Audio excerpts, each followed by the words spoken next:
নারীদের সামাজিক, অর্থনৈতিক, রাজনৈতিক, সাংস্কৃতিক সহ সব ধরনের অর্জন উদযাপনের একটি বৈশ্বিক দিন আন্তর্জাতিক নারী দিবস।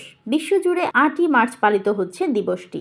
এছাড়া সামাজিক যোগাযোগ মাধ্যমে নারী দিবস নিয়ে নিজস্ব মতামত তুলে ধরেছেন দেশের তারকারা। ছোট পর্দার অভিনেত্রী মেহজাবিন চৌধুরী তুলে ধরেছেন তার নিজস্ব মতামত।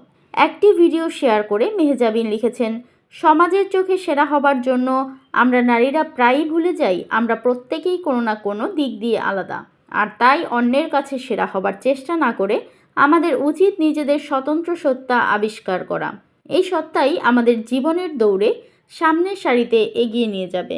তিনি আরও লিখেছেন, নারীদের পাশে যারা আছেন থাকবেন সেসব পুরুষ বন্ধুদের এবং অবশ্যই নারী বন্ধুদের আজকের এই দিনে জানাই বিশেষ শুভেচ্ছা।